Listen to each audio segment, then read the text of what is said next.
Tut, ce faci? Mă duc să fac o baie relaxantă în noul heleșteu pe care zeii mi l-au pus aici pentru plăcerea mea. Dar uscățimea voastră? Îmi amintește de zilele când înotam mult în Nil, când eram chiar viu. Oh, să fiu carne și oase din nou, să simt căldura soarelui, gâsca care mă ciupește de piele, apa rece și răcoroasă. Majestatea voastră! Tut, stai! Sunt foarte dezamăgit. Ce fel de heleșteu e ăsta? Ca și dumneavoastră, sire, cam superficial. Și nu e un dar de la zei. Muzeul a renovat expoziția dinozaurului.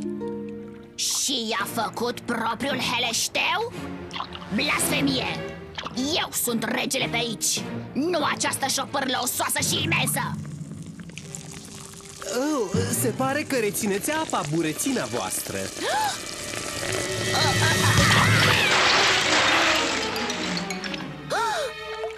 Asta nu se întâmpla pe vremea când eram viu. Urăsc când se întâmplă asta.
Cum poate fi așa tunet și fulger pe dinăuntru? Ar fi trebuit să-mi dau seama. Uite. Cine a provocat asta? Un fel de zeu al fulgerului? Mai degrabă zeul jocurilor video. Jacobs, nu te mai juca cu efectele de fulger! Dar e așa de tare, frate? Ca nou joc video, Taifunul Terorii 7. Poate ai vrea mai mult timp să te joci pe calculator, Jacobs. Dacă vrei asta, nu mai lucrezi aici, da? Da, e în regulă, îmi place aici. Pot să mă joc pe calculator și să fiu și plătit. Jacobs! Poți conta pe mine, domnule profesor. Eu mă pricep să nu ating lucrurile.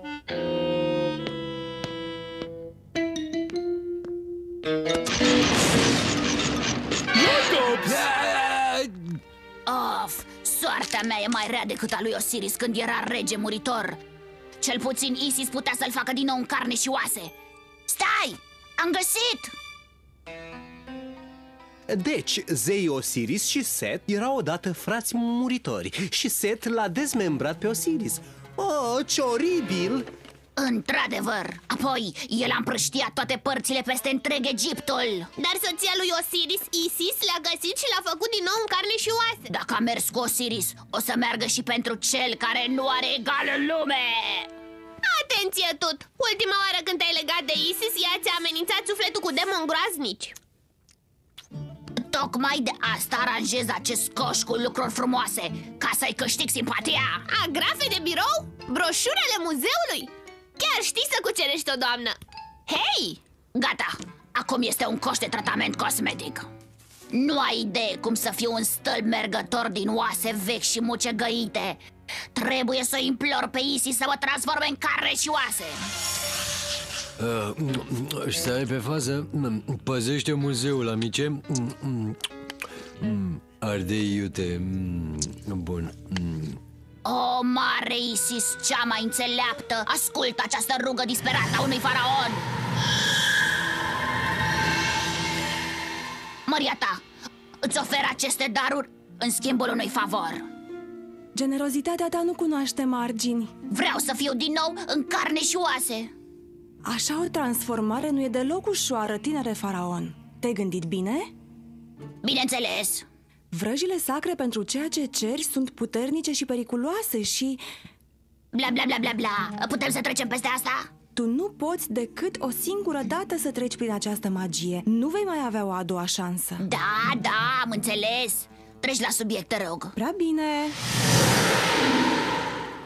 Uite, Și ce-ar putea fi astea? unelte pentru vraja regenerării. Un anc de lotus albastru și instrucțiunile pentru folosire. Dacă vrei, poți să o faci și singur. Eu sunt faraonul. Pot face orice. Ca să aprofundezi vraja, trebuie să fii calm. Citește instrucțiunile cu atenție ca să știi cum să folosești ancul. Bine, Tutankhamun? Da, bun, se face. Da. Ascultă, Tut, ceea ce zice e foarte important. Ai grijă, Tutankhamun. Dacă ancul e lăsat activ, porțile lumii de dedesubt se pot deschide. Bine, am înțeles. Folosește balsamul de buze. Să vedem. Puneți ancul, bla bla bla bla bla. Cuvinte, prea multe cuvinte. Aici e vraja. Amintește-ți, Sire, Isis a spus să citești toate instrucțiunile. Sau ai putea să cauzezi probleme serioase. Și nu poți face asta decât o singură dată. Nu doare dacă ai puțină răbdare. Am așteptat 3000 de ani. Asta nu e răbdare? Acum, liniște. Cât timp voi face incantația. Lotus Anc lucind floare albastră invocă puterea de regenerare. Ancul de lotus albastru. Fii atent cu puterea lui. Tutankhamun va fi în avantajul nostru. Ai grijă. E al meu. Încetează cu ciondăneala. Adorm niște flori de lotus uscate. N-am timp să aștept. Am înțeles. Nu, eu o să fac asta. Puterea soarelui, a vântului și a apei transformă aceste oase într-un viu.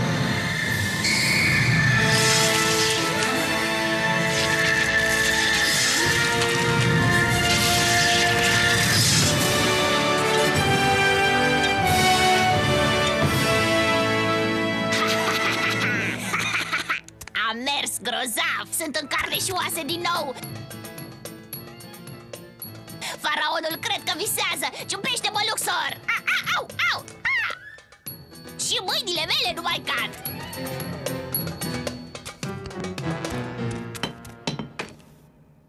Ești super!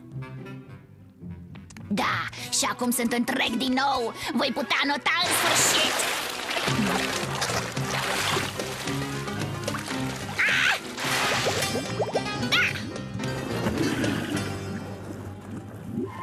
Exact ce vroiam. Tot! Trebuie să oprești ancul! Amintește ce ți-a spus Isis! Mai târziu, acum mă relaxez notând. Dar se deschide o poartă!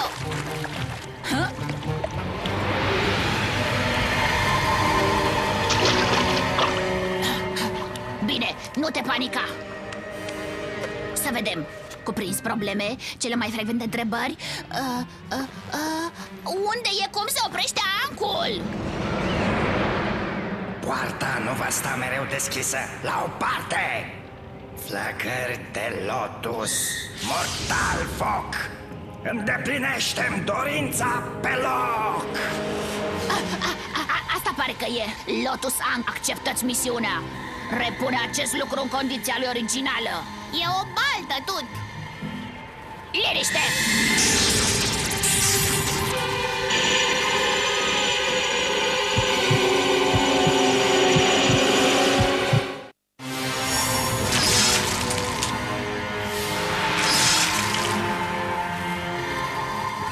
Nu e bine! Poarta e încă deschisă! Cred că acest anc e defect. Ăsta trebuie să fie cel care nu admite nicio greșeală.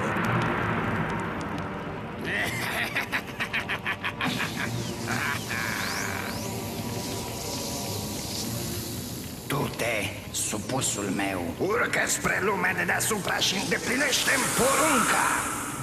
Tut, nu mai faci nicio vrajă până nu faci ce ți-a spus Isis și citește instrucțiunile astea! Cum îndrăznești să vorbești așa cu faraonul tău? Cum îndrăznesc? Aproape că ne-ai prăjit cu chestia aia. Supusul meu a pus mâna pe șopâr la tunet. În sfârșit posed sclavul pământean cu care îmi voi atinge scopul. Paragraf 3. Cum să citiți aceste instrucțiuni? Acum înțelegeți de ce am sărit peste toate chestiile astea plictisitoare? Mi se pare mie sau aici e din ce în ce mai cald.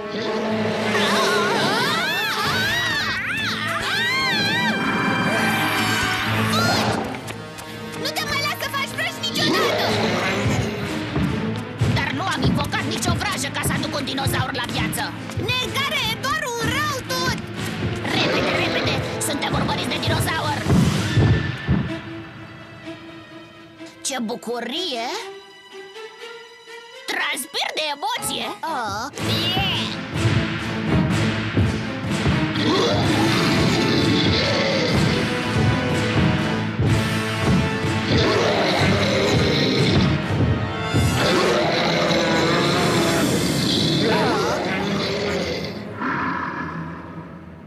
Tutankhamun nu are sceptrul cu el. Ah, ce păcat, trebuie să-l fac să-și-l caute. De ce a încetat să mai mârie? Același a zis rege al dinozaurilor. Cred că a realizat că e în prezența unui adevărat rege.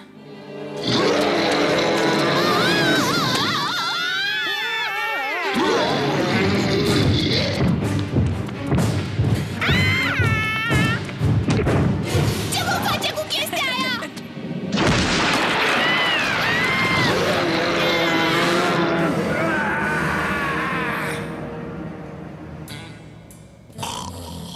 Nu, amice, nu-mi s-a botat bucata mea de murătură cu ardei, uite.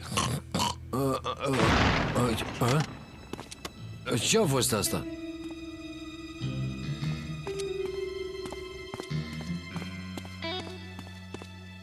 Wow, unde s-a dus uriașul osos?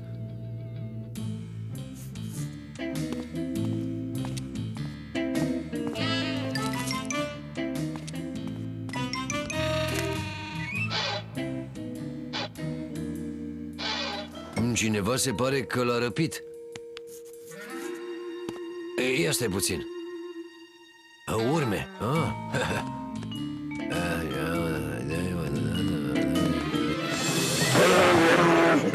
Nu, urma s-a răcit. Perfect. Acum plouă și aici. Ce poate să fie mai rău? Acum e prima oară când aud că un rege se ascunde înăuntrul tronului. Am uitat ce drăguț și frumoșel sunt. Apciu! Sănătate! Apciu! Și am uitat că aveam alergii. La ce erai alergic? Cel plin de mucus. Apciu! La pisici. Cred că mă voi muta aici pentru restul vieții mele, care ar putea să nu fie lungă dacă nu întoarcem vraja către acel T-Rex. Cred că o să am eu grijă de asta. Și de data asta... Nu-ți face griji. O să citesc toate instrucțiunile, chiar dacă sunt atât de plictisitoare. Prostii, Jacobs! Nimeni nu ar putea răpi un schelet de mărimea aia. Cântărește aproape 2 tone și conține aproape 200 de oase. Imposibil! 200? Amice, nu pot găsi nici măcar unul. Du-te și mai verifică o dată. Și de data asta aprinde și o lumină. Bine, mă aflu în camera dinozaurului și voi aprinde o lumină.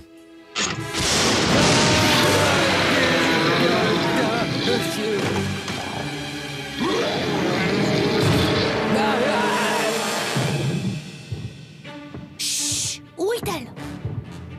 Ce caută oare? Lotus Ankh, cu puterea ta cerească, cer ca amenințarea să se sfârșească și ia înapoi trupul viu cu tine! Repede tot! Și redă bestiei o expoziție din oase!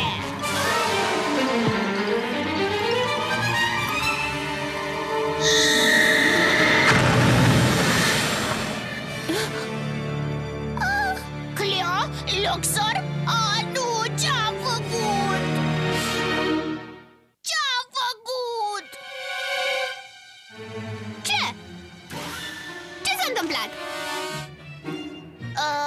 nimic. Tocmai ați pierdut puțină greutate, asta-i tot.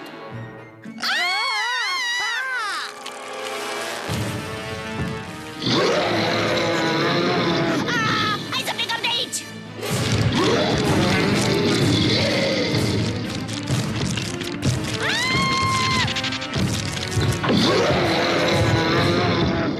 Hei!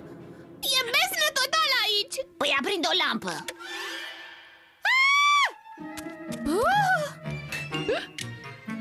Cheamă pe Isis chiar acum și spune să ne schimbe la loc! Asta mă sperie rău de tot! Acum înțelegi prin ce trec eu mereu? Tot? Bine, bine, o voi invoca pe Isis chiar acum. Crede-mă, știu cum te simți. Nu am sceptrul vas și nu o pot invoca pe Isis fără el. Cred că l-am lăsat pe aici, pe lângă statuia ei.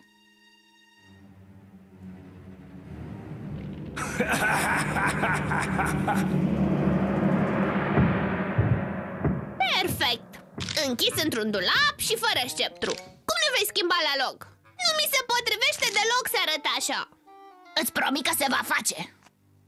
Încă avem ancul și trebuie să fie o vrajă acolo care să repare totul. Redescoperire, reînviere, refacere. Aha, e aici, vraja care trebuie. Dar nu. Ce este? Va cere un preț mare. Sire, stai, ascultă. Nu aud nimic. Exact. Poate că T-Rex a plecat. Nu mai e. Se aude de parcă ar fi în camera Egiptului.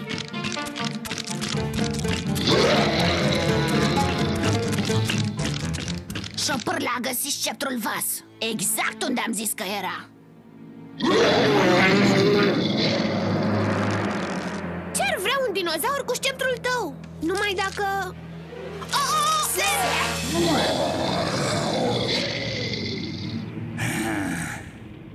Sceptrul e chiar înaintea mea și totuși nu pot să scap de strânsoare. Set a folosit poarta pentru a se transforma în bestie. Bine măcar că are mâinile alea mici și stupide și nu poate apuca nimic cu ele. Asta ne dă timp. Repede, mergeți în camera dinozaurului. Vii și eu imediat.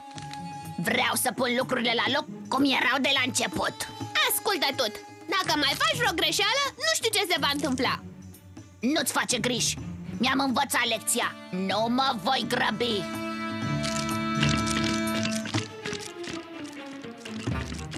Sper că știe ce face. A greșit el vreodată? Nu, stai, nu răspunde la asta. 3000 de ani înainte eram iute ca un iepure de deșert. Sper că încă mai sunt.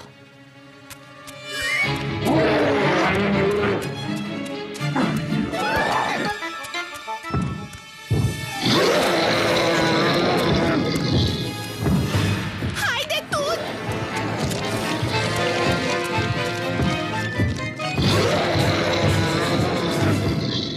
Ține asta. Lotus Ankh, cu puterea ta cerească, cer ca amenințarea să se sfârșească. Greșelile s-au făcut, toți ne-am învățat minte.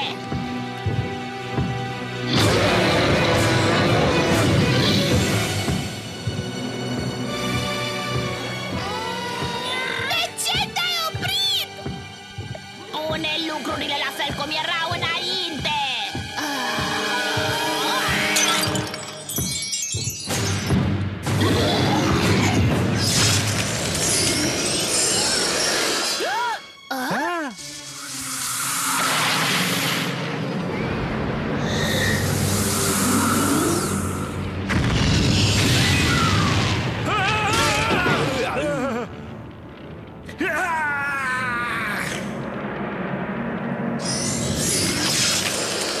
A mers!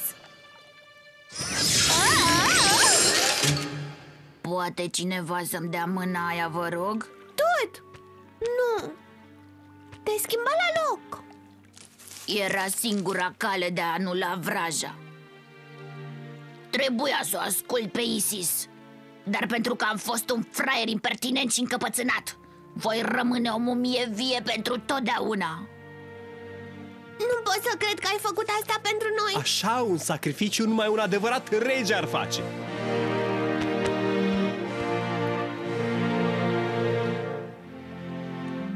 Nici măcar nu am simțit căldura soarelui mângâindu-mi pielea. Iarba răcoroasă sub picioare. Sire, dar ai reușit să înnoți cum ai vrut? Adevărat. Și alergiile mele au dispărut. Oh, e târziu. Trebuie să ajung acasă. Mulțumesc tot.